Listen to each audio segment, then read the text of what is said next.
Au matin du 6 août 1945, le bombardier américain Enola Gay s'envole vers l'archipel nippon avec, dans sa soute, une bombe atomique surnommée Little Boy.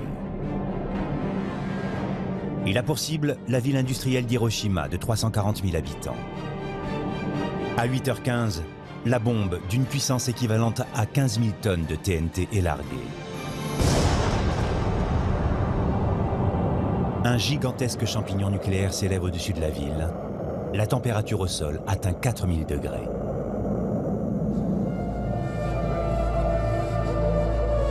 « 70 000 personnes sont tuées sur le coup.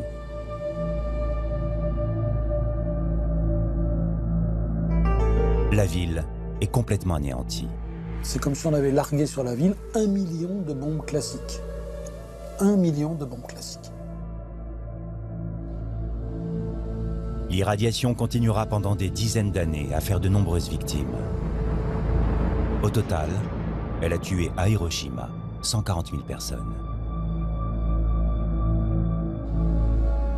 Le degré de dévastation d'une seule petite arme est sans précédent dans l'histoire de l'humanité. 3 jours après Hiroshima, une deuxième bombe atomique est larguée sur la ville de Nagasaki. 45 000 morts immédiats. Ces 2 bombes portent un coup final à l'Empire du Japon qui se rend le 2 septembre 1945. La Seconde Guerre mondiale est terminée. Les États-Unis sont alors propulsés au rang de superpuissance.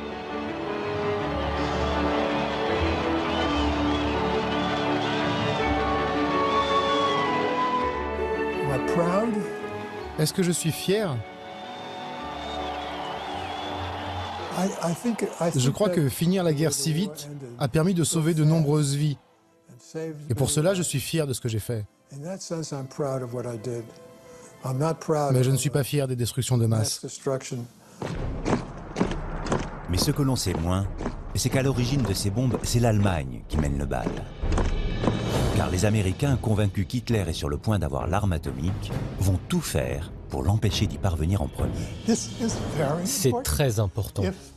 Si les Allemands ont la bombe avant nous, Hitler va gagner et le monde sera dominé par le Troisième Reich pendant 1000 ans. Hitler aurait 18 mois d'avance, alors il y a urgence. Les Américains vont lancer la plus grande opération secrète de tous les temps. Un budget colossal, 26 milliards de dollars, et les meilleurs scientifiques au monde. Nom de code, Projet Manhattan.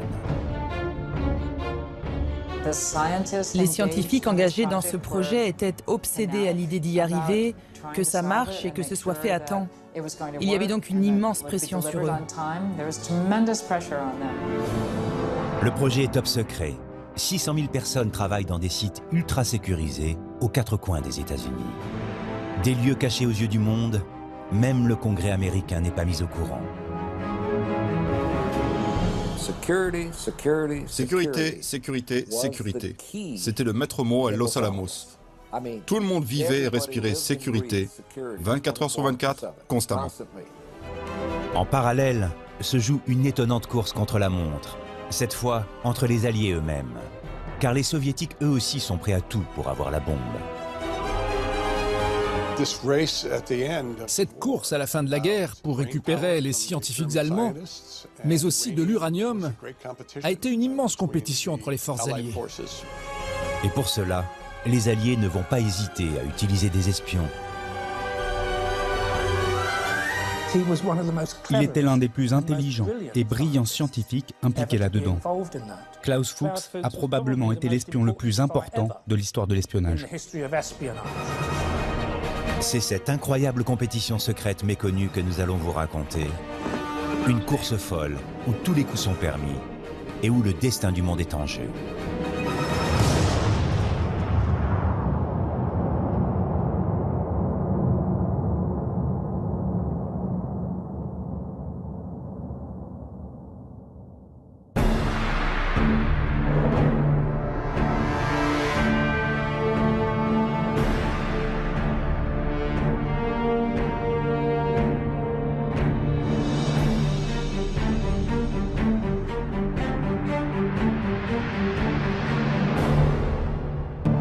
Allemagne, début des années 30. Adolf Hitler vient d'être nommé chancelier du Reich.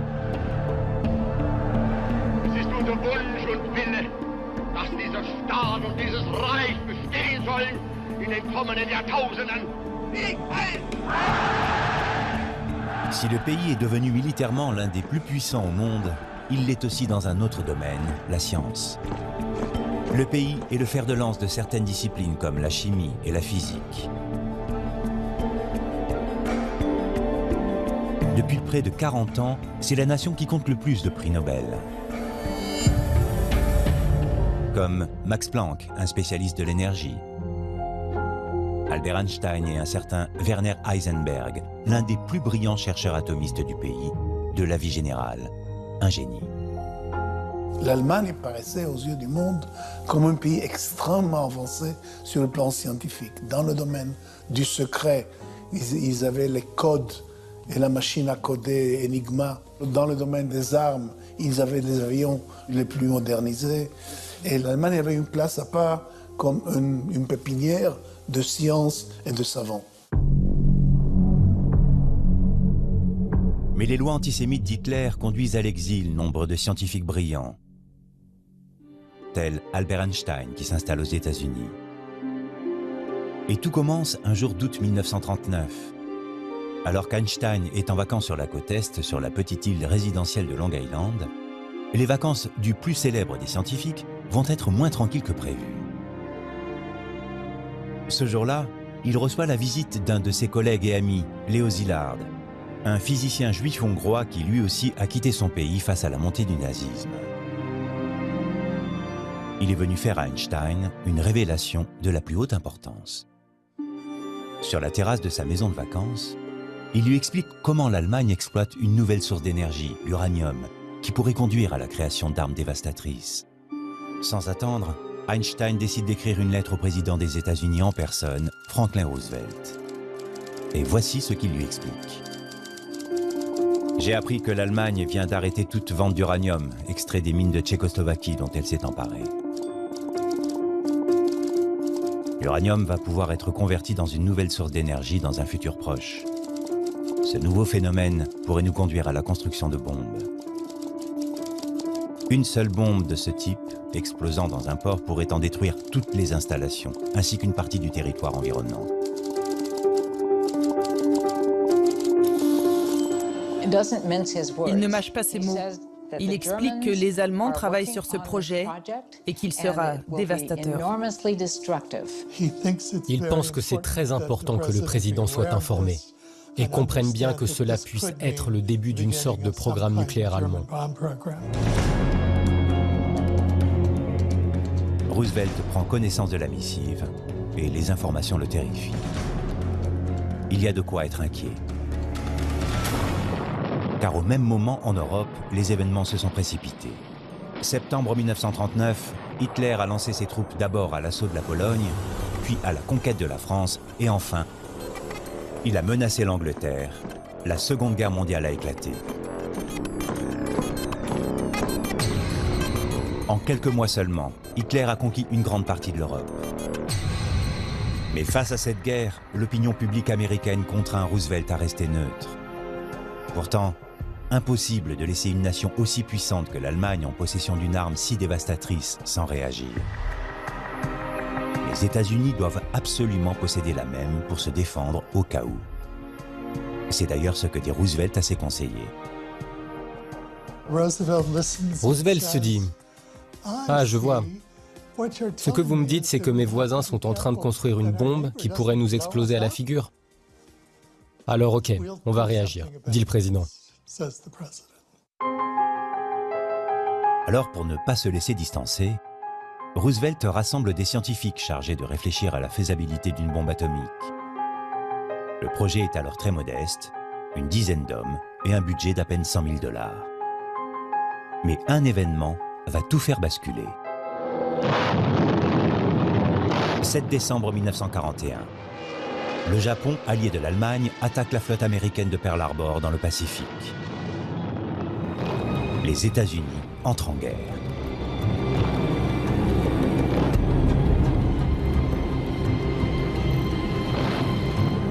I ask that the Congress declare a state of war has existed between the United States and the Japanese Empire.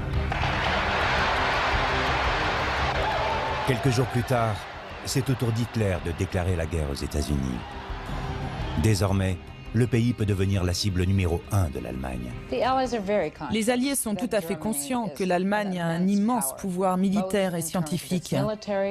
Ils sont paniqués. Ils savent qu'Hitler est un homme impitoyable et qu'il n'hésitera pas à utiliser cette bombe, s'il l'a en premier, sur Londres ou Washington.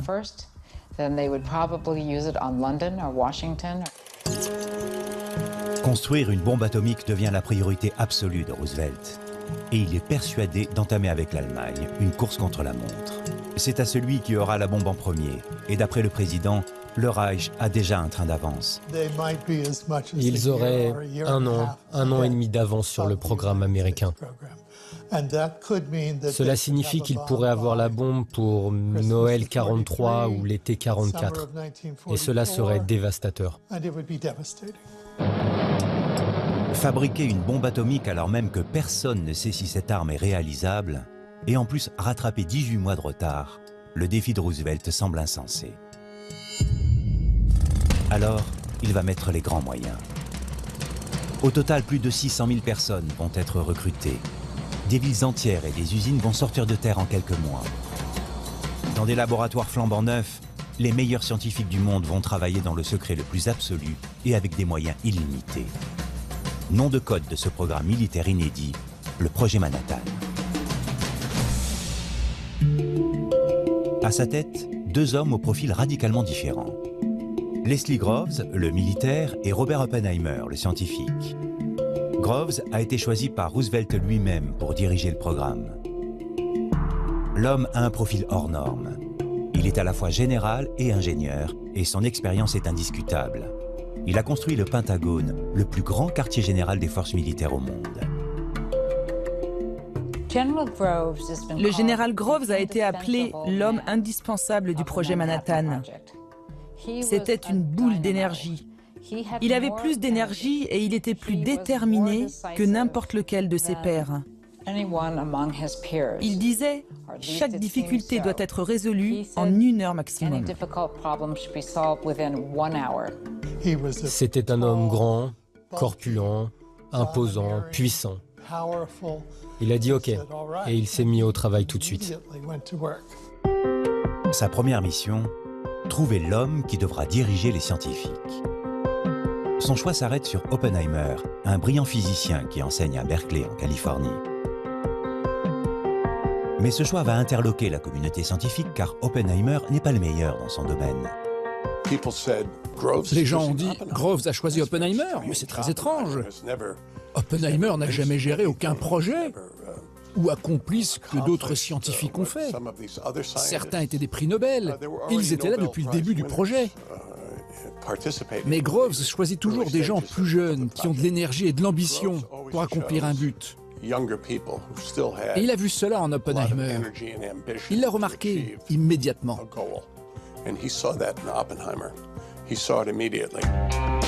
Un choix d'autant plus surprenant qu'Oppenheimer n'a rien à voir avec le style autoritaire et intransigeant de Groves. Oppenheimer, par contre, ressemblait à un poète sensible, ce qu'il était d'ailleurs. Il portait sur lui les poèmes de Baudelaire. C'était un philosophe, il parlait 7 langues. Il avait même étudié les textes sacrés hindous. C'était un homme profondément sensible. Malgré les différences notables entre les deux hommes, Roosevelt place toute sa confiance dans ce duo et leur donne carte blanche. Dès le départ, Groves a eu un pouvoir absolu. Il avait tous les moyens du gouvernement américain à sa disposition. Il avait tout l'argent qu'il voulait, tout ce dont il avait besoin. Il a compris très tôt qu'il y allait avoir une compétition pour les ressources. Et donc, il avait besoin d'avoir la priorité sur toutes les matières. Que ce soit le cuivre, l'or, l'argent, il avait la priorité absolue.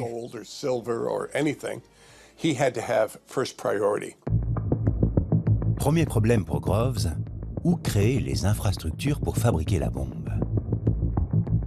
Impossible de la construire dans un laboratoire situé dans une ville, les équipements sont gigantesques. Rien que l'usine d'enrichissement d'uranium mesure 1 km de long. Et il y a d'autres exigences. Groves voulait que les sites soient isolés car ils étaient top secrets. Il ne voulait pas que les gens sachent. En plus, c'était le premier complexe de ce type. La première fois qu'on construisait un réacteur nucléaire qui allait monter jusqu'à 2000, 3000 degrés. Et ça aurait pu exploser. Ils n'avaient jamais construit une chose pareille. Il fallait donc s'assurer qu'il n'y ait personne autour, au cas où quelque chose se passe mal.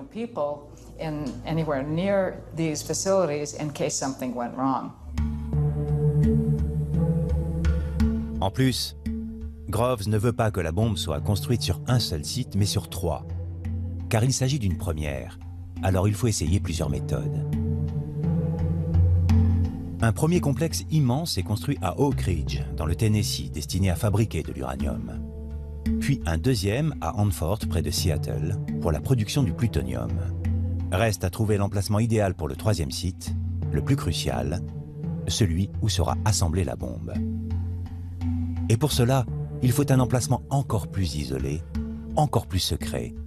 Groves est dans l'impasse. Oppenheimer a une idée.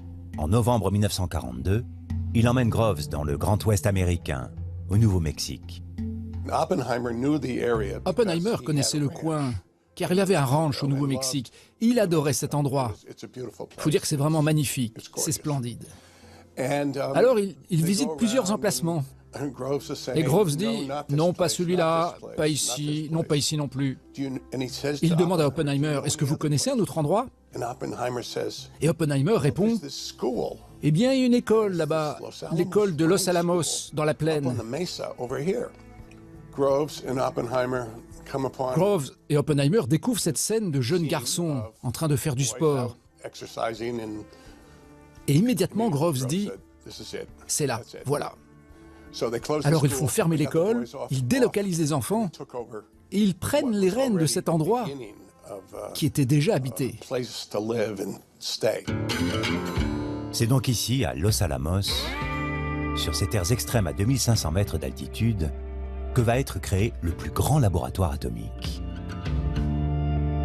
Et c'est là qu'Oppenheimer compte bien faire venir les meilleurs scientifiques du monde. Le problème, c'est qu'il va falloir les convaincre. Comment les motiver à quitter leur vie pour venir s'installer au milieu de nulle part et pour un temps indéterminé?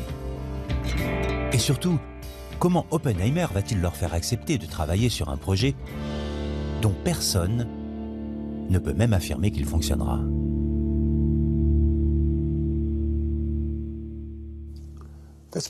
C'est tout le dilemme de Groves et Oppenheimer. Ils ne savent pas si ça va fonctionner.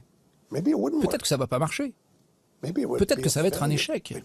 Ils vont appuyer sur le bouton et puis rien ne se passe. Peut-être que ça va foirer, que ce sera un échec. La tâche d'Oppenheimer est délicate. Alors, pour recruter les meilleurs cerveaux, il prend son bâton de pèlerin et sillonne en train les États-Unis. Pendant 1 an, il tente de les convaincre l'un après l'autre avec un argument imparable. Voilà ce qu'il leur dit. Que ce sur quoi ils vont travailler ne va pas seulement permettre de terminer cette guerre, mais aussi sûrement les autres guerres. Donc il a fait appel à leur patriotisme, à leur haine viscérale de l'Allemagne, d'Hitler et de son régime antisémite. Et c'est plutôt convaincant pour la plupart des scientifiques.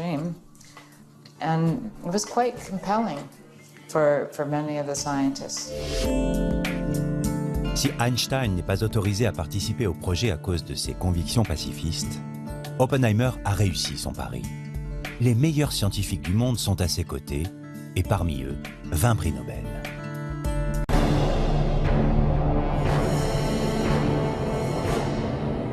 Au matin du 6 août 1945, le bombardier américain Enola Gay s'envole vers l'archipel nippon avec dans sa soute une bombe atomique surnommée Little Boy. Il a pour cible la ville industrielle d'Hiroshima de 340 000 habitants. À 8h15, la bombe d'une puissance équivalente à 15 000 tonnes de TNT est larguée. Un gigantesque champignon nucléaire s'élève au-dessus de la ville. La température au sol atteint 4000 degrés.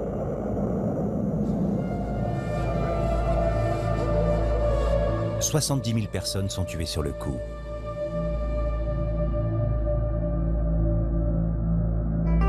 La ville est complètement anéantie. C'est comme si on avait largué sur la ville 1 million de bombes classiques. 1 million de bombes classiques. L'irradiation continuera pendant des dizaines d'années à faire de nombreuses victimes. Au total, elle a tué à Hiroshima 140 000 personnes.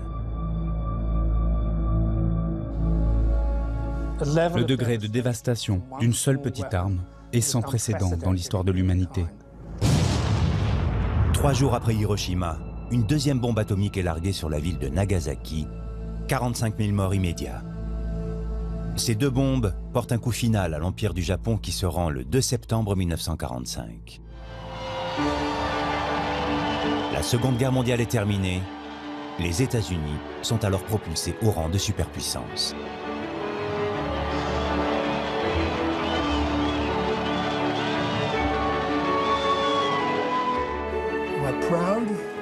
Est-ce que je suis fier? Je crois que finir la guerre si vite a permis de sauver de nombreuses vies. Et pour cela, je suis fier de ce que j'ai fait. Mais je ne suis pas fier des destructions de masse. Mais ce que l'on sait moins, c'est qu'à l'origine de ces bombes, c'est l'Allemagne qui mène le bal.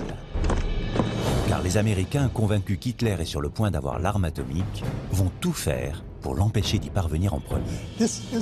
C'est très important. Si les Allemands ont la bombe avant nous, Hitler sur une bombe atomique. Le programme est top secret. Pourtant, il accepte le job. Mais alors qu'il s'attend à arriver sur une base militaire, il est abasourdi. Il y a des scientifiques partout.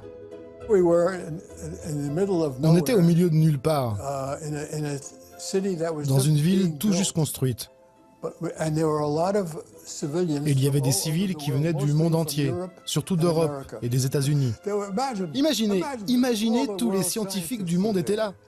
Ils étaient tous physiciens et mathématiciens. Tout le monde était intéressant. Benjamin comprend que sa mission sera liée à la science. Comme lui, 99% des employés ne savent pas sur quoi ils travaillent. C'est l'objectif du général Groves, garder le secret. C'était le plus grand secret de la guerre. Le fait même qu'il y ait un programme sur une bombe était un secret. Si les Allemands avaient su que les Américains travaillaient sur une bombe atomique, ils seraient peut-être allés encore plus loin. Groves est obsédé à l'idée qu'Hitler puisse avoir la bombe en premier. Il le sait, la science allemande domine le monde, il y a urgence. L'homme dont il se méfie le plus est le fameux physicien atomiste Werner Heisenberg. Lui a choisi de rester auprès d'Hitler plutôt que de s'exiler. Et il serait pour Groves le scientifique allemand le plus menaçant.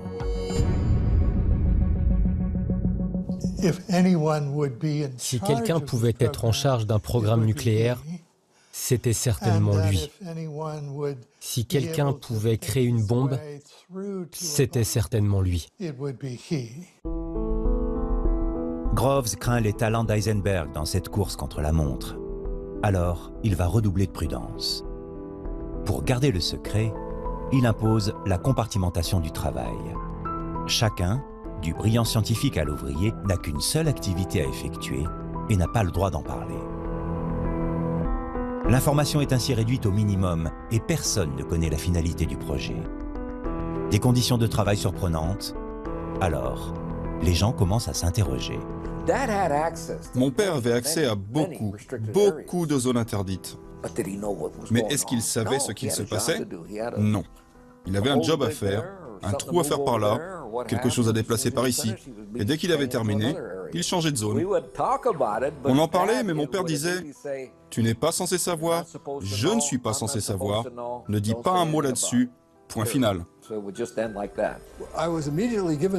m'a tout de suite donné un job. Et mon chef était anglais. Il était professeur en Angleterre.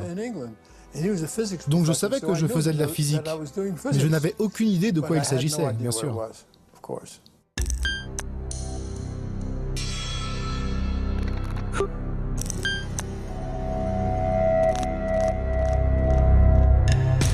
Mais après quelques semaines passées auprès des grands scientifiques britanniques, Benjamin est mis dans le secret car il est muté au département des explosifs.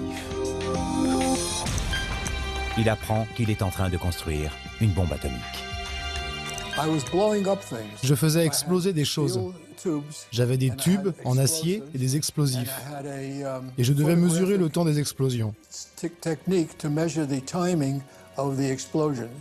On regardait comment le métal supportait l'explosion. Voilà ce que je faisais. Juste tester le matériel pour voir leur résistance à une explosion.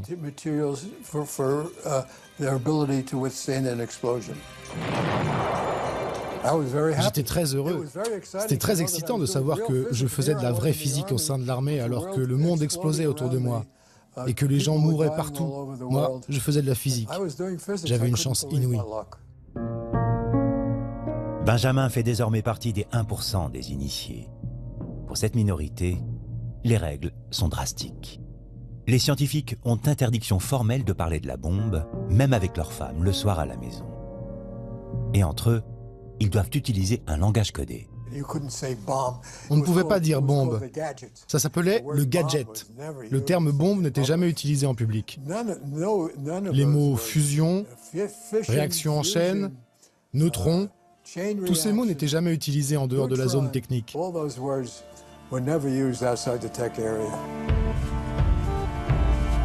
Partout dans le camp, des pancartes géantes rappellent la règle de base. Ce que vous voyez ici, ce que vous faites ici, ce que vous entendez ici quand vous partirez, laissez tout ici. Ou encore, votre crayon et votre langue peuvent être des armes pour l'ennemi. Surveillez ce que vous écrivez et ce que vous dites. Je mourais d'envie de dire ce qu'il se passait. C'était vraiment tentant. Mais le secret était très important et on le savait.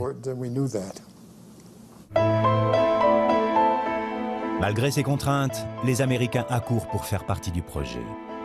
Il faut dire que le pays connaît alors une crise économique gravissime. Avec la Grande Dépression, le chômage est au plus haut.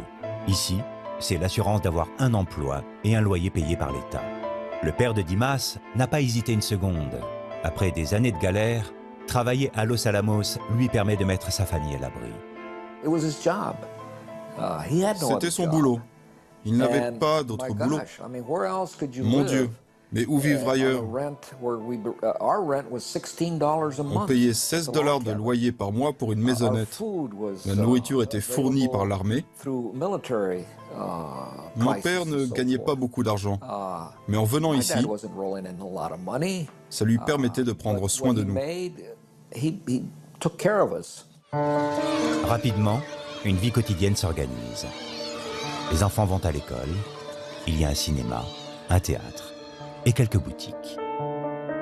De quoi occuper les habitants qui n'ont pas le droit de sortir de la ville. Alors pour se divertir, chacun fait comme il peut.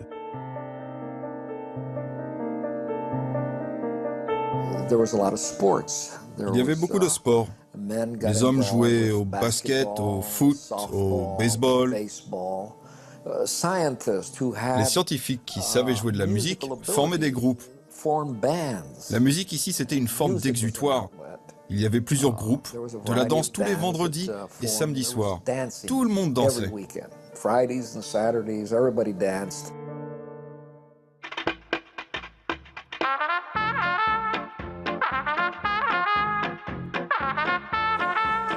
Mais même les samedis soirs, Big Brother n'est jamais bien loin.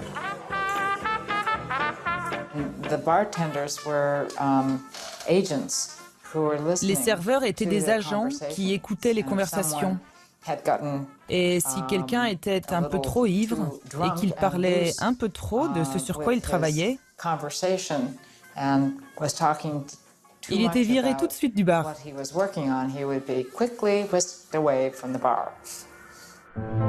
Et pour ceux qui seraient un peu trop bavards, la sentence est sans appel. Si quelqu'un était soupçonné de trahison, on l'envoyait sur les îles Aléoutiennes, en Alaska. On s'en débarrassait. Mais on ne pouvait pas juste les laisser libres, retrouver la vie civile. Ils étaient exilés, là où ils pouvaient être surveillés.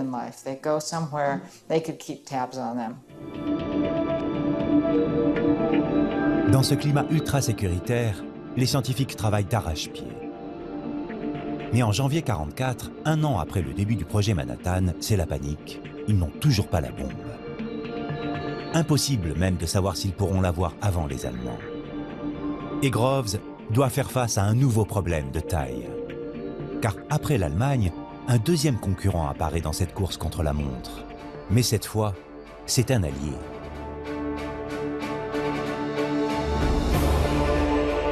L'Union soviétique.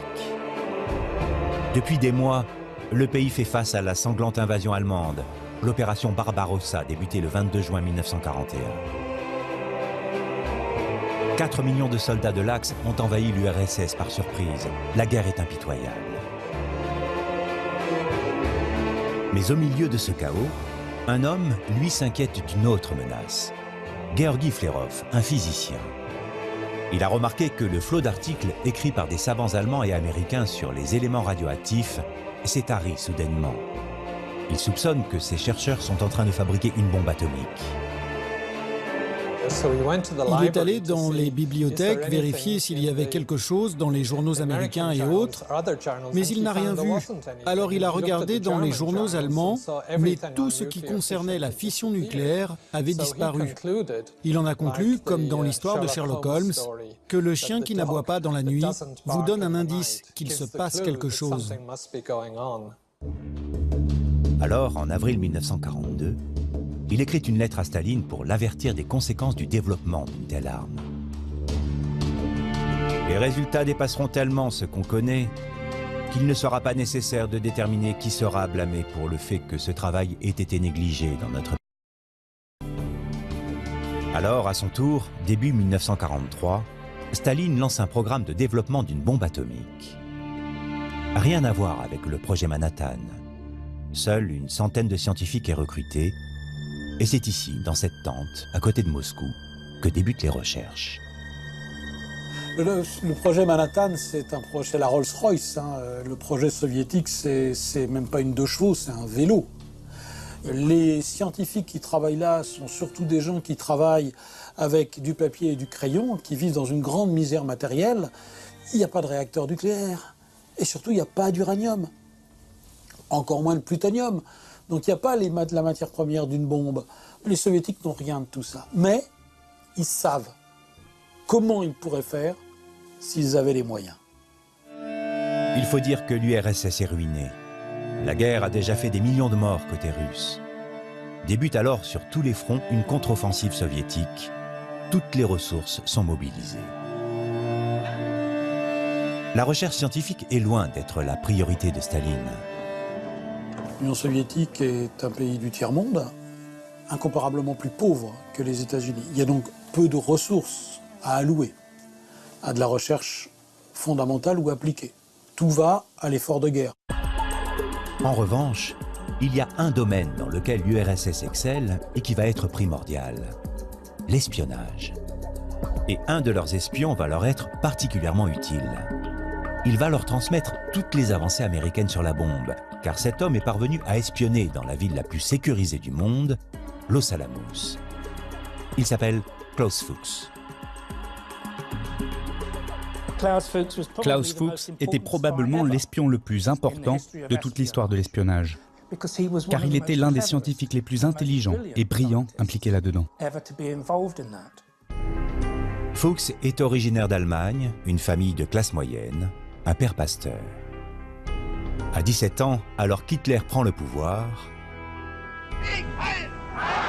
il devient opposant nazi et s'engage dans le Parti communiste. Il était très clair pour lui que le plus grand danger pour la nation allemande était la montée de l'extrême droite et du nazisme. Et il était persuadé que le Parti communiste était le seul habilité à faire barrage au nazisme. Pour un homme comme Fuchs, ça a été un engagement fondamental pour le reste de sa vie.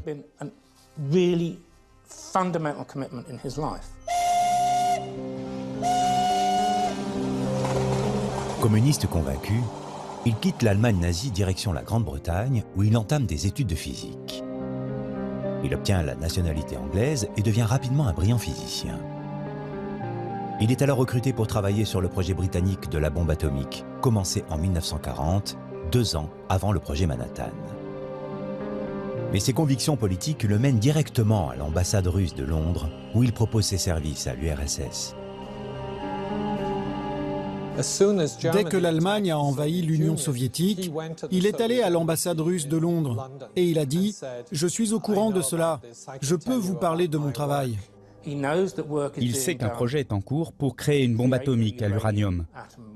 Il est invité à faire partie de ce programme et pour lui, c'est un devoir de prévenir le Parti communiste, le GRU et l'Union soviétique. C'est là où il est devenu espion.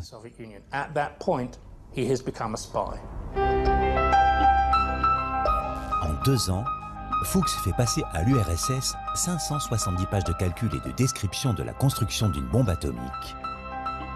C'est le résultat de tout ce que la Grande-Bretagne a découvert. Mais il va aller encore plus loin. Car fin 1942, le général Groves demande aux Alliés de faire venir leurs meilleurs scientifiques aux États-Unis pour accélérer les recherches sur la bombe. Fuchs, l'éminent physicien, est donc lui aussi invité à faire partie du voyage. En novembre 1943, il arrive aux États-Unis. L'espion russe fait désormais partie du projet Manhattan. Et là, il va avoir accès à toutes les informations top secrètes. Les Alliés, eux, n'ont alors aucune idée qu'ils sont espionnés. Groves n'a qu'une obsession. Alors que sa bombe ne sera pas terminée avant plusieurs mois, il ne sait toujours pas si Hitler, lui, est prêt à lancer la sienne. Pour cela, il doit absolument interroger les savants restés en Allemagne.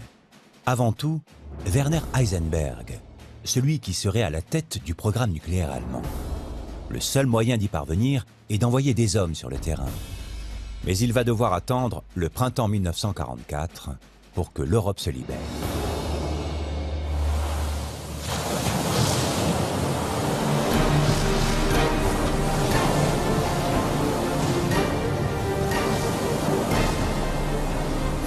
Le 6 juin, aux premières heures du matin, plus de 130 000 hommes débarquent sur les plages de Normandie. C'est la plus grande opération militaire de tous les temps.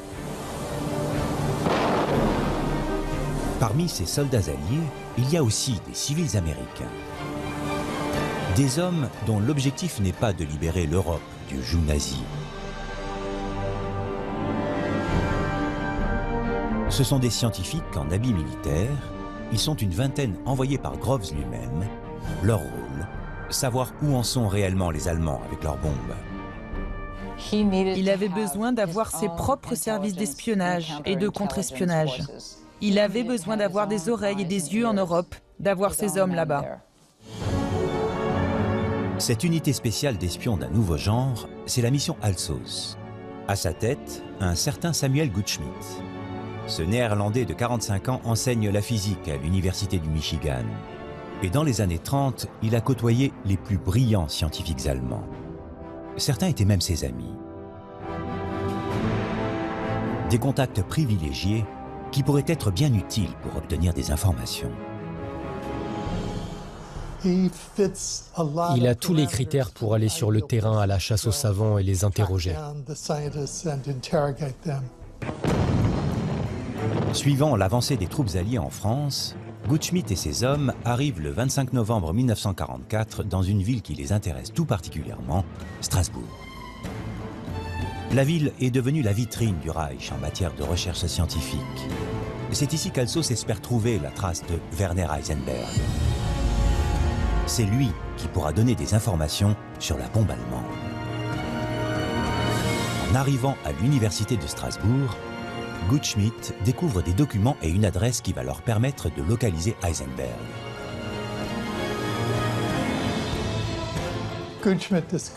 Goldschmidt découvre cette information très excitante, à savoir que Heisenberg, la principale personne qu'il recherche, n'est pas à Berlin, qui vient d'être bombardée et détruite, mais qu'il a déménagé à Eschingen, dans la forêt noire. Ce qui existe du programme nucléaire allemand a été déplacé. Eschingen, une petite ville à laquelle Goldschmidt et ses hommes n'auraient jamais pensé, perdue en pleine forêt noire, à 60 km de Stuttgart. D'après la mission Alsos, un endroit idéal pour camoufler un laboratoire. Goldschmidt le sait, il se rapproche du but. Mais il n'est pas au bout de ses surprises, car il n'est pas le seul à s'intéresser aux recherches atomiques allemandes. Il va avoir affaire aux Français. Il va s'en rendre compte lorsque, le 24 avril 1945, la mission Alsos arrive enfin en vue d'Eschingen. La ville se trouve juste de l'autre côté d'un pont. Mais voilà le problème. Une autre armée y est déjà stationnée et s'apprête à entrer dans la ville, l'armée française de libération. A priori, rien de grave, ce sont des alliés. Sauf qu'en matière de chasse aux savants, c'est chacun pour soi. D'autant que les Français, après 5 années de guerre, entament alors tout juste leur programme nucléaire. Les Français ont leur propre service secret. Et eux aussi aimeraient capturer certains de ces scientifiques pour la France d'après-guerre. Il y a donc beaucoup de compétition pour attraper ces savants les premiers. Si jamais Heisenberg est capturé par les Français, il y a fort à parier qu'ils le garderont pour eux. La situation est délicate. La mission Alsos doit absolument empêcher la première armée française d'avancer. Mais comment faire? Les Américains vont alors tenter un gros coup de bluff. Alors ils disent « Attendez, cet endroit va être bombardé. Vous ne voulez pas entrer? Nos avions arrivent. » Et les officiers français disent « Ok, nous allons attendre. » Et la mission Alsos fonce. Résultat, la première armée patiente et n'entre pas dans Eschingen. La mission Alsos, elle, s'y précipite. À l'adresse trouvée à l'université de Strasbourg correspond une église. En la fouillant, c'est le jackpot. Goldschmidt déniche dans la cave un laboratoire top secret et cet énorme réacteur. Mais là, coup de théâtre, ce n'est pas du tout une bombe, mais une pile atomique qui, en l'état, ne sert qu'à fabriquer de l'électricité. L'équipe d'Alsos est soulagée. 15 jours plus tard, elle met la main sur Heisenberg. Il confirme que l'Allemagne est encore très loin de maîtriser l'énergie atomique. Il n'y a rien, pas de programme, aucune volonté. Il n'y a pas eu de collaboration entre la science, l'armée et l'industrie allemande pour créer leur propre projet Manhattan. Hitler n'a pas contribué à l'effort atomique en Allemagne. Il pensait que ce n'était pas nécessaire, qu'il fallait d'abord finir la guerre. Heisenberg a dit à Hitler que ça prendrait 10 ans et coûterait des millions de dollars. Et Hitler a dit « Ça ne vaut pas la peine, on aura fini la guerre bien avant ». Les Américains n'ont donc plus rien à craindre du côté des Allemands. Mais ce qu'ils vont découvrir, c'est qu'ils ont un nouvel adversaire. Un concurrent ultra déterminé auquel ils n'avaient pas pensé et qui va s'avérer pourtant particulièrement dangereux, l'URSS. Car les Soviétiques aussi comptent bien récupérer le maximum de savants et de matériel en Allemagne pour construire leurs bombes. Les Américains vont donc devoir jouer serré. En Allemagne, une nouvelle course folle commence. Bien que la guerre ne soit pas encore finie, des indices montrent que l'Union soviétique est en train de devenir le prochain adversaire, le prochain ennemi potentiel. D'autant que les Soviétiques ont eux aussi monté une mission scientifique pour piller le sol allemand. À sa tête, un brillant physicien ultra motivé, Yuri Khariton. Khariton étant complètement affamé à la recherche de tous les matériels dont il a besoin pour expérimenter et construire, est l'homme véritablement qui, sur le terrain, est capable de dire « Je veux cette installation, vous la démontez, vous l'envoyez en Union soviétique, je veux ce matériel, cet oscilloscope, il nous le faut absolument. » Cette fois, les Russes n'ont rien à envier à la mission américaine. Les moyens que les soviétiques mettent en jeu dans Alsos sont énormes par rapport à leur pauvreté générale. Les plus grands atomistes soviétiques sont partis en Allemagne. Pendant les 2 mois qu'a duré la chasse aux savants et au matériel allemand, le programme nucléaire soviétique s'arrête. Tout le monde est parti, Khariton en tête, en Allemagne. Si l'URSS met le paquet sur cette mission, c'est parce que pour construire une bombe atomique, il lui faut de l'uranium. Et le pays en a bien trop peu, seulement 7 tonnes, alors qu'il lui en faudrait 200. Et c'est précisément en Allemagne qu'elle peut en trouver. On ne va pas à la recherche d'une bombe atomique, toute faite sur une étagère, avec un joli nœud autour. On va à la recherche de bases industrielles, de matières premières, l'uranium, pour essayer d'accélérer le programme soviétique. Or, les soviétiques savent que les Allemands ont une réserve d'uranium pour une raison très simple. C'est que les Allemands ont occupé la Tchécoslovaquie en 1938 et que la seule grande mine d'uranium connue à l'époque se trouve à Joachimsthal en Tchécoslovaquie. Donc pour les soviétiques, il y a eu accumulation d'uranium pendant la guerre. Seulement, les Américains, eux, qui n'ont toujours pas la bombe, ne veulent surtout pas que l'URSS trouve cet uranium. Groves sait que les Américains vont avoir la bombe, mais il veut s'assurer que le monopole américain va durer le plus longtemps possible, parce que cela rendra les Américains plus puissants. Le problème, c'est qu'au début de l'année 1945, les Américains ont déjà un train de retard. Car alors qu'ils sont bloqués dans les Ardennes, l'armée rouge, elle, avec ses scientifiques, est déjà entrée en Allemagne par l'Est et se rapproche de Berlin. Les Soviétiques risquent donc de faire main basse les premiers sur les stocks d'uranium. Et notamment dans cette usine tout près de Berlin qui en produit. Mais le général Groves a tout prévu. À Strasbourg, ils ont découvert beaucoup de documents concernant le projet atomique allemand. Apparemment, parmi ces documents, il est noté qu'un groupe, dans l'usine Dauergesellschaft à Oranienburg, produit de l'uranium pour le projet. Il a donc demandé que l'armée américaine bombarde l'usine.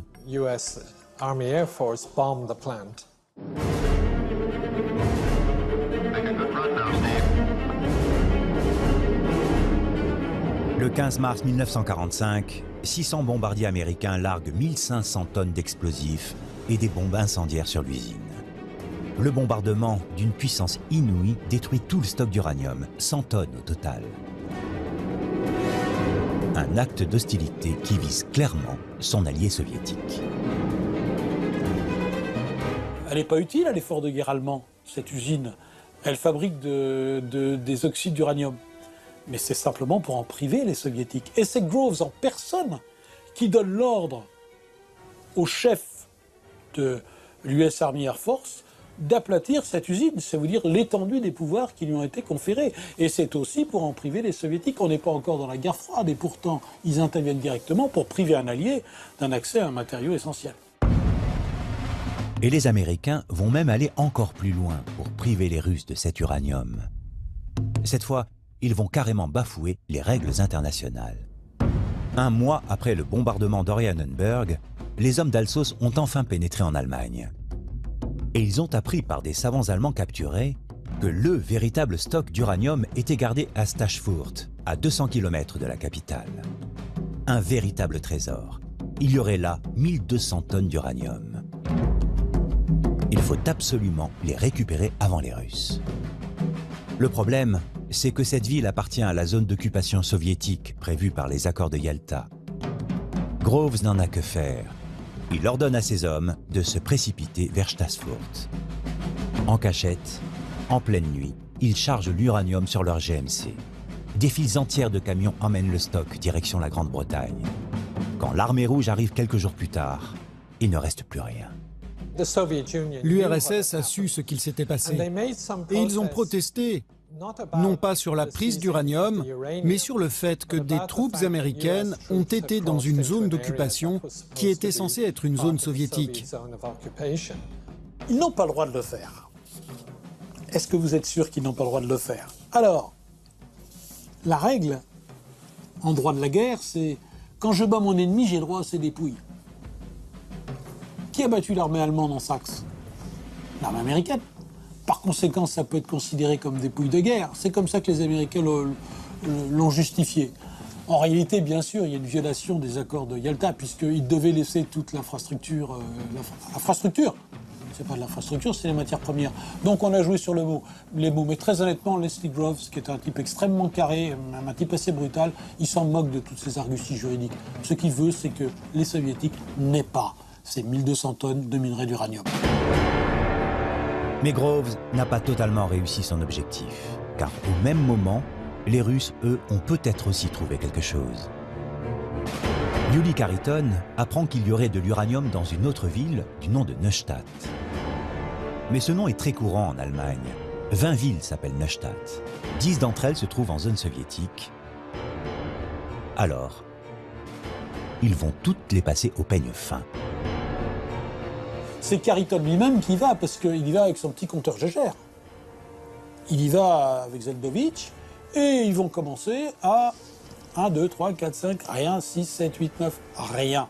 Ils désespèrent, il ne reste plus qu'une à voir, et bingo, c'est celle-là, Neustadt am Kleve, dans une grande tannerie de cuir qui était déjà passée sous le régime de réquisition soviétique.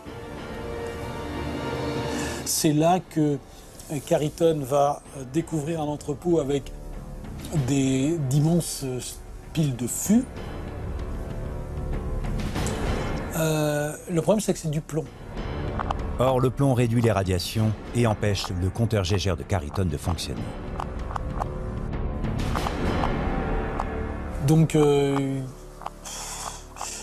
n'y a rien de probant. Il se demande si ça cliquette, mais il se demande si c'est pas la radioactivité ambiante naturelle. Donc, il laisse tomber, il s'en va, puis il passe une mauvaise nuit et il dit à son collègue « on va y retourner quand même ». Et je crois que c'est à la 3e visite que finalement, il fait enlever les fûts de plomb et que là, il s'aperçoit que son compteur Gégère commence à cliqueter comme un fou et il met la main sur les 100 tonnes d'oxyde d'uranium extrêmement purifié qui vont immédiatement être envoyés en Union soviétique. 100 tonnes, ça suffit pour faire démarrer. C'est pas encore tout à fait suffisant, mais ça suffit pour faire démarrer. Et les Russes vont pouvoir aller très vite, car ils vont bientôt recevoir le manuel clé en main de la fabrication d'une bombe atomique. C'est Klaus Fuchs, leur espion infiltré chez les Alliés, qui va leur transmettre. Après avoir passé 8 mois dans un laboratoire à New York, il est devenu l'un des meilleurs théoriciens au monde. Ses connaissances sont vitales pour les recherches sur la fabrication du gadget. Alors, il parvient en août 1944 à se faire muter à Los Alamos. Là, il obtient un poste clé et surtout un poste qui lui permet d'avoir une vue d'ensemble de la bombe. Il était dans le département théorique pour travailler sur ce problème fondamental. Comment détonner une bombe au plutonium? Comment trouver le mécanisme d'implosion? Et le département théorique était une zone de libre-échange, donc la position de Fuchs lui permettait d'avoir une idée très claire du design de la bombe et de tous les problèmes potentiels liés à l'utilisation du plutonium dans une bombe. Fuchs travaille dur, 18 heures par jour. Il est respecté par ses collègues les plus éminents. Mais surtout, en bon espion, il parvient à obtenir leur confiance. C'était une personne très calme. Il n'attirait pas l'attention sur lui. Il faisait même du babysitting pour ses collègues de Los Alamos. Il était très poli, réservé. C'était la dernière personne qu'on aurait suspecté d'être un espion, et pourtant, c'en était un. Il connaissait tous les détails, jusqu'à la forme de l'ogive, y compris l'intérieur, le détonateur, des détails que la plupart de ses collègues ne connaissaient même pas. Mais lui, tout le monde lui faisait tellement confiance et il était tellement impliqué dans son travail qu'il a réussi à avoir accès à tout cela.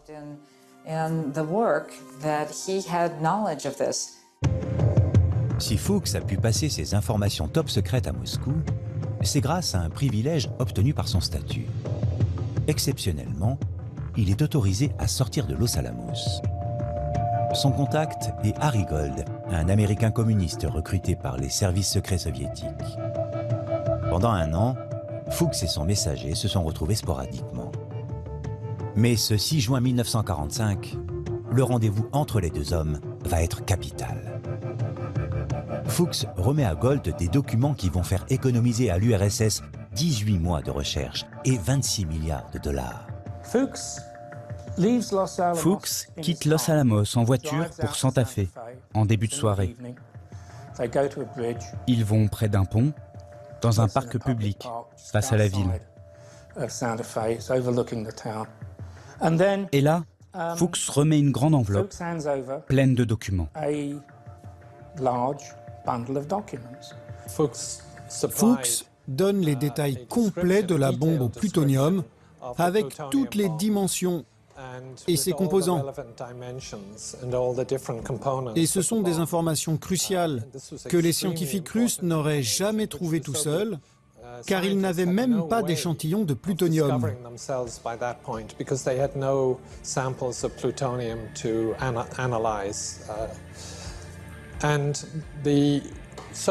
Et c'est avec ces schémas que les scientifiques soviétiques vont fabriquer leurs propres bombes.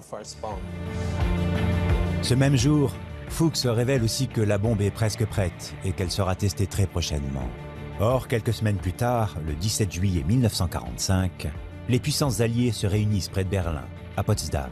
Sont présents Harry Truman, le nouveau président des États-Unis, Joseph Staline et Winston Churchill. L'Allemagne a capitulé depuis 2 mois et les Alliés doivent maintenant préparer l'après-guerre et se diviser le butin. Le leader soviétique pense être en position de force. L'armée rouge contrôle l'essentiel de l'Europe centrale. Mais ce que Staline ne sait pas encore, c'est que Truman, lui, dispose d'un atout immense. La bombe atomique, testée un jour plus tôt. Le soleil se lève tout juste ce 16 juillet 1945, dans le désert du Nouveau-Mexique, à Alamogordo. Dans le plus grand secret ce matin-là, va avoir lieu le premier essai atomique de l'histoire. Une bombe à implosion contenant 6 kg de plutonium va être testée. Son nom, Trinity. La bombe est si complexe que personne ne sait si elle va fonctionner. 5, 4, 3, 2, 1, 0, ignition.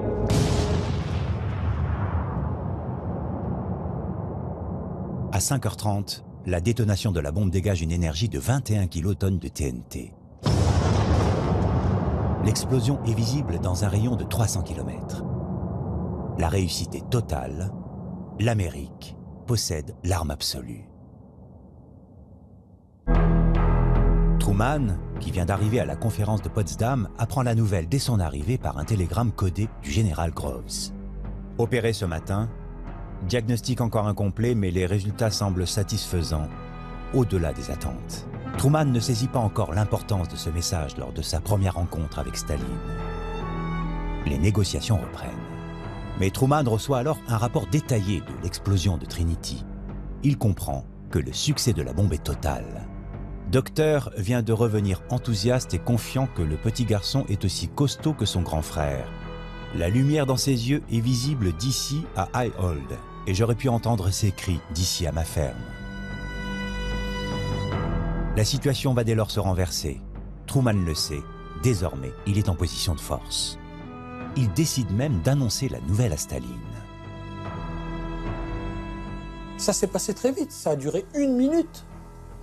Staline quittait la salle des séances. Truman lui court après et il lui glisse comme ça, sans insister. Nous venons de tester une bombe d'une efficacité terrifiante, qui est capable de détruire une ville entière. Et Staline se contente de dire « Spasiba », merci, c'est tout. Truman a en main une arme diplomatique révolutionnaire. Son message à Staline est clair. Vous avez la plus grande armée conventionnelle du monde, certainement la meilleure, l'armée rouge avec ses 300 divisions. Vous croyez que vous avez un atout maître. Moi, je vous amène un atout encore plus fort qui dévalorise le vôtre. Donc maintenant, dans les conversations, c'est plus vous qui avez le gros bâton, c'est moi. Si vous voulez, c'est l'acte 1 de ce qu'on a appelé la diplomatie atomique. Désormais, ce sont les États-Unis qui dictent leurs conditions. Avec cette bombe, Truman n'a plus besoin de l'aide soviétique pour faire capituler le Japon. Il écarte même Staline au moment de la signature de la déclaration finale des Alliés, un affront pour le leader soviétique.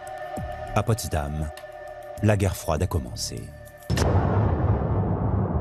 4 jours après la fin de la conférence et seulement 3 semaines après l'essai de Trinity, les États-Unis lancent sur l'Empire nippon leurs 2 bombes atomiques.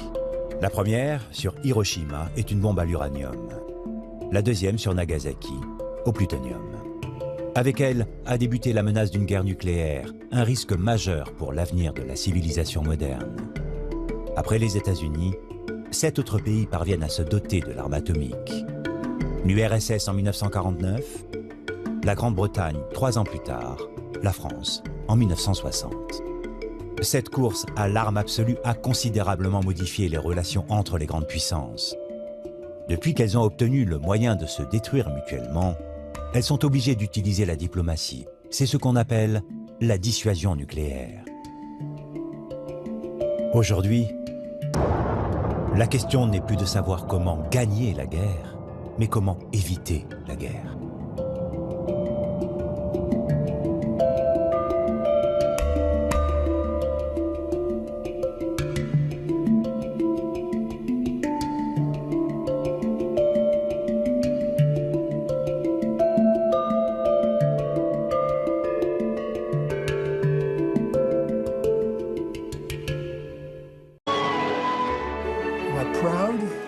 Est-ce que je suis fier?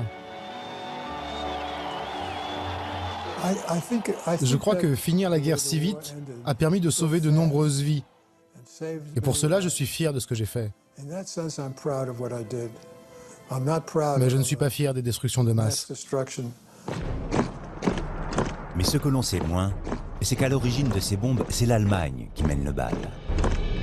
Car les Américains, convaincus qu'Hitler est sur le point d'avoir l'arme atomique, vont tout faire pour l'empêcher d'y parvenir en premier. C'est très important. Si les Allemands ont la bombe avant nous, Hitler va gagner et le monde sera dominé par le Troisième Reich pendant 1000 ans. Hitler aurait 18 mois d'avance, alors il y a urgence. Les Américains vont lancer la plus grande opération secrète de tous les temps. Un budget colossal, 26 milliards de dollars, et les meilleurs scientifiques au monde. Nom de code, Projet Manhattan. Les scientifiques engagés dans ce projet étaient obsédés à l'idée d'y arriver, que ça marche et que ce soit fait à temps. Il y avait donc une immense pression sur eux.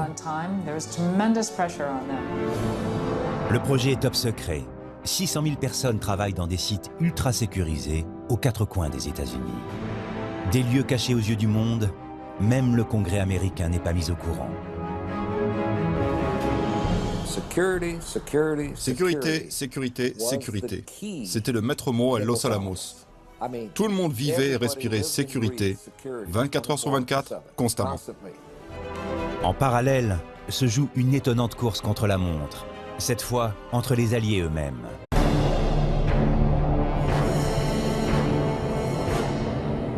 Au matin du 6 août 1945, le bombardier américain Enola Gay s'envole vers l'archipel nippon avec dans sa soute une bombe atomique surnommée Little Boy. Il a pour cible la ville industrielle d'Hiroshima de 340 000 habitants. À 8h15, la bombe d'une puissance équivalente à 15 000 tonnes de TNT est larguée. Un gigantesque champignon nucléaire s'élève au-dessus de la ville. La température au sol atteint 4000 degrés.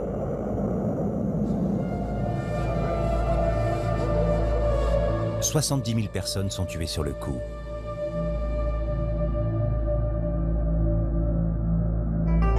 La ville est complètement anéantie. C'est comme si on avait largué sur la ville 1 million de bombes classiques. 1 million de bombes classiques. L'irradiation continuera pendant des dizaines d'années à faire de nombreuses victimes. Au total, elle a tué à Hiroshima 140 000 personnes. Le degré de dévastation d'une seule petite arme est sans précédent dans l'histoire de l'humanité. 3 jours après Hiroshima, une deuxième bombe atomique est larguée sur la ville de Nagasaki. 45 000 morts immédiats. Ces 2 bombes portent un coup final à l'Empire du Japon qui se rend le 2 septembre 1945. La Seconde Guerre mondiale est terminée. Les États-Unis sont alors propulsés au rang de superpuissance.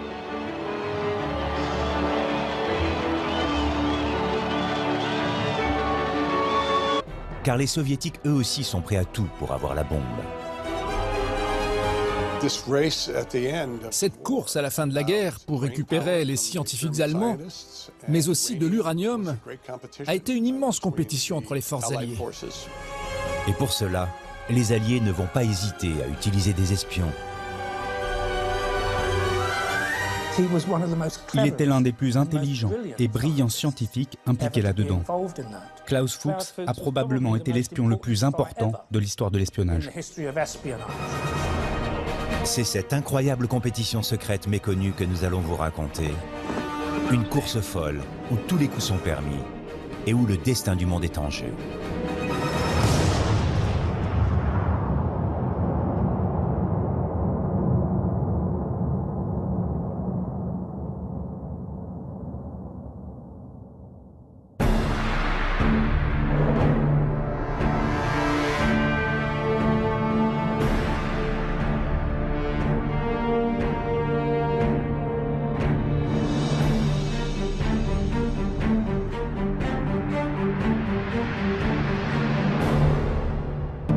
Allemagne, début des années 30. Adolf Hitler vient d'être nommé chancelier du Reich.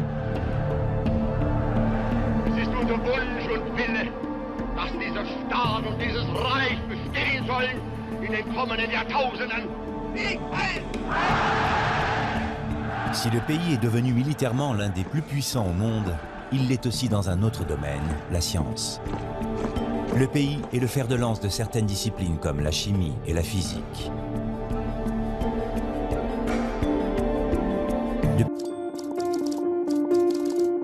L'uranium va pouvoir être converti dans une nouvelle source d'énergie dans un futur proche. Ce nouveau phénomène pourrait nous conduire à la construction de bombes. Une seule bombe de ce type, explosant dans un port, pourrait en détruire toutes les installations, ainsi qu'une partie du territoire environnant. Il ne mâche pas ses mots. Il explique que les Allemands travaillent sur ce projet et qu'il sera dévastateur. Il pense que c'est très important que le président soit informé et comprenne bien que cela puisse être le début d'une sorte de programme nucléaire allemand. Roosevelt prend connaissance de la missive et les informations le terrifient. Il y a de quoi être inquiet. Car au même moment, en Europe, les événements se sont précipités. Septembre 1939, Hitler a lancé ses troupes d'abord à l'assaut de la Pologne, puis à la conquête de la France, et enfin, il a menacé l'Angleterre. La Seconde Guerre mondiale a éclaté. En quelques mois seulement, Hitler a conquis une grande partie de l'Europe. Mais face à cette guerre, l'opinion publique américaine contraint Roosevelt à rester neutre. Pourtant, impossible de laisser une nation aussi puissante que l'Allemagne en possession d'une arme si dévastatrice sans réagir. Les États-Unis doivent absolument posséder la même pour se défendre au cas où. C'est d'ailleurs ce que dit Roosevelt à ses conseillers. Roosevelt se dit « Ah, je vois. Ce que vous me dites, c'est que mes voisins sont en train de construire une bombe qui pourrait nous exploser à la figure. » Depuis près de 40 ans, c'est la nation qui compte le plus de prix Nobel.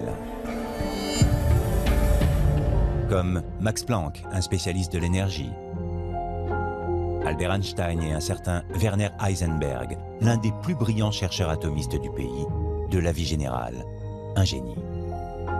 L'Allemagne paraissait aux yeux du monde comme un pays extrêmement avancé sur le plan scientifique. Dans le domaine du secret, ils avaient les codes et la machine à coder Enigma. Dans le domaine des armes, ils avaient des avions les plus modernisés. Et l'Allemagne avait une place à part comme une pépinière de sciences et de savants. Mais les lois antisémites d'Hitler conduisent à l'exil nombre de scientifiques brillants. tel Albert Einstein qui s'installe aux États-Unis. Et tout commence un jour d'août 1939. Alors qu'Einstein est en vacances sur la côte Est, sur la petite île résidentielle de Long Island, les vacances du plus célèbre des scientifiques vont être moins tranquilles que prévu. Ce jour-là, il reçoit la visite d'un de ses collègues et amis, Leo Szilard, un physicien juif hongrois qui lui aussi a quitté son pays face à la montée du nazisme. Il est venu faire à Einstein une révélation de la plus haute importance. Sur la terrasse de sa maison de vacances, il lui explique comment l'Allemagne exploite une nouvelle source d'énergie, l'uranium, qui pourrait conduire à la création d'armes dévastatrices. Sans attendre, Einstein décide d'écrire une lettre au président des États-Unis en personne, Franklin Roosevelt. Et voici ce qu'il lui explique. J'ai appris que l'Allemagne vient d'arrêter toute vente d'uranium, extrait des mines de Tchécoslovaquie dont elle s'est emparée.